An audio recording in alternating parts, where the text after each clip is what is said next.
Good morning, everyone, and welcome to the Rangers Review morning briefing for Friday, the 27th of August. I'm Derek Clark. I'm joined by Joshua, Barrie, and Chris Jack joins us this morning. How are we doing, boys?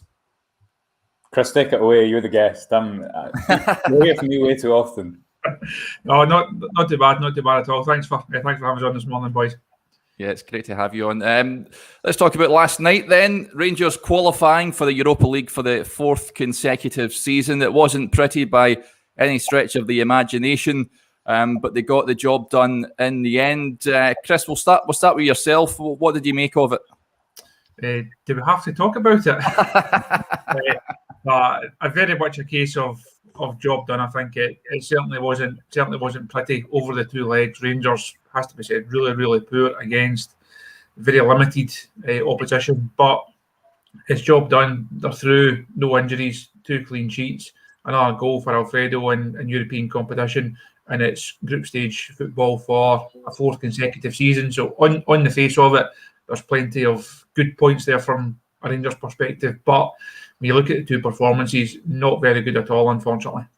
Yeah, Joshua, I think before the first leg, I guess everyone predicted a hefty scoreline. People were thinking that the tie would be put to bed at Ibrox. It didn't really turn out that way.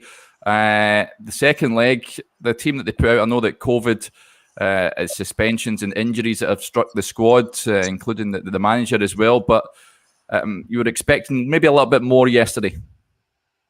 Yeah, I think expecting a lot more yesterday. I mean, Gary McAllister was quick to point out the heat afterwards, and that certainly, I think, limited the way that Rangers were able to press. There was, as we spoke about yesterday, quite a lack of pace, natural pace on that side. I thought, aside from when Nathan Patterson was able to almost sit on the last man high on the right, Rangers really lacked a threat in behind, and that allowed Alashkert to squeeze them up a little bit at points. But it was just...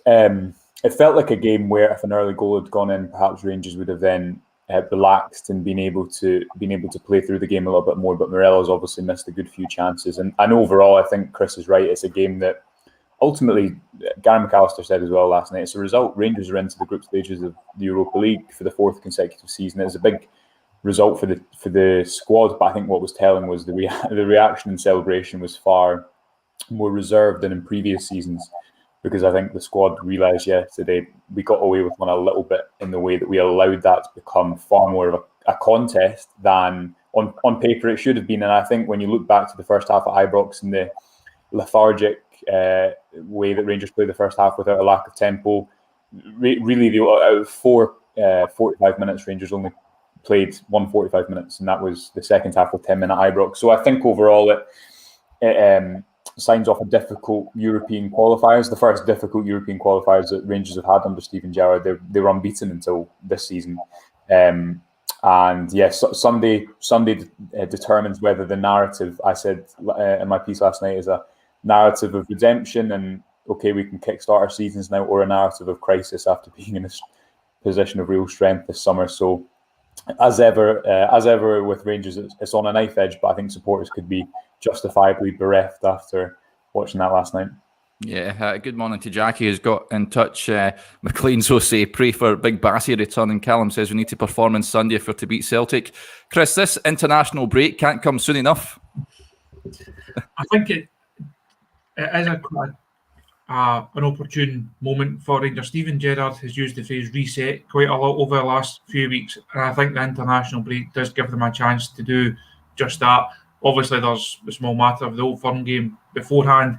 Yeah. If Rangers can go into it having qualified for the group stages and then go and beat Celtic at the weekend, that then changes the feeling just round about the club and round about the support and gives everybody a real boost heading into that break.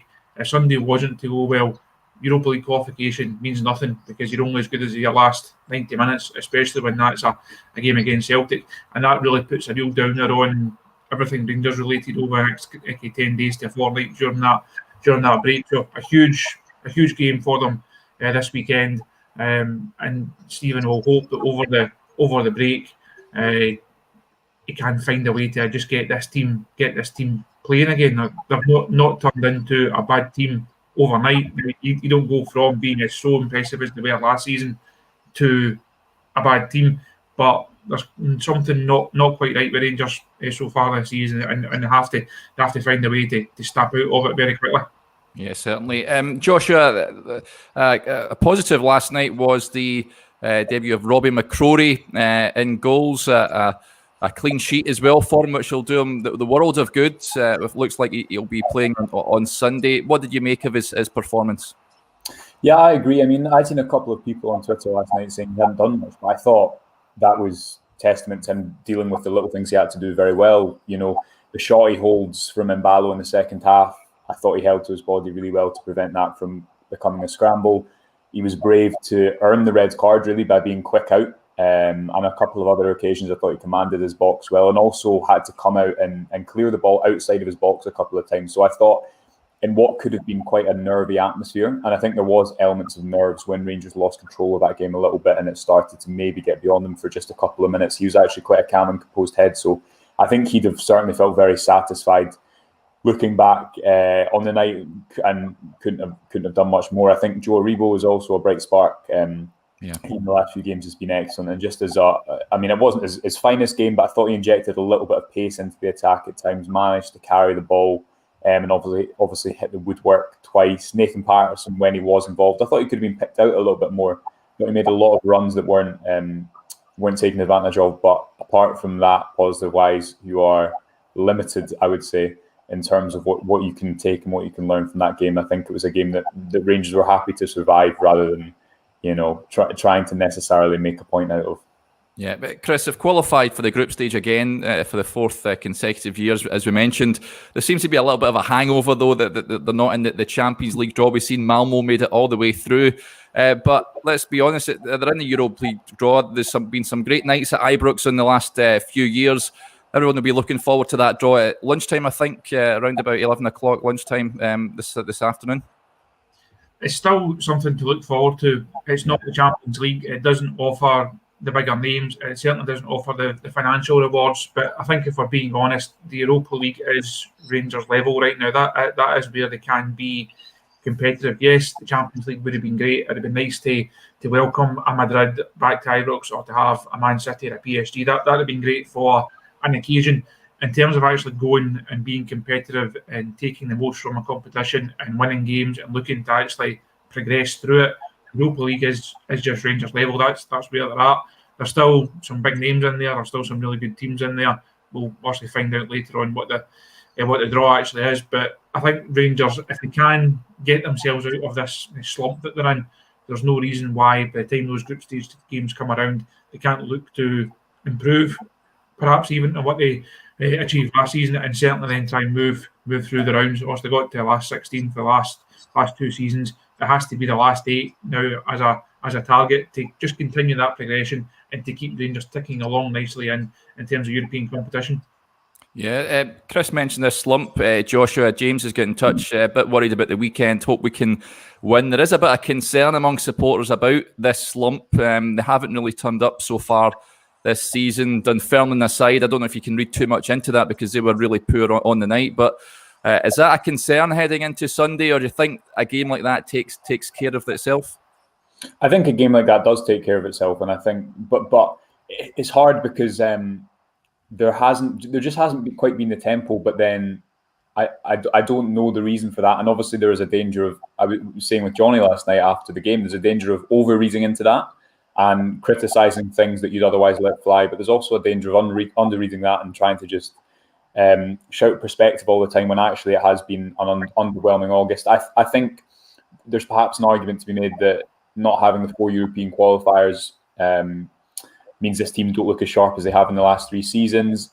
We know there's been a lot of disruption, as Stephen Jarrett's spoken about, and he spoke almost with hindsight after Ross County about that. Little did he know that this week would be perhaps the most disruption yet, with him not even able to travel. So I think maybe so. I was looking at the aggression stats on StatsBomb, which basically stipulate how many challenges Rangers are making within 2 seconds of opposition possession, and that's down slightly.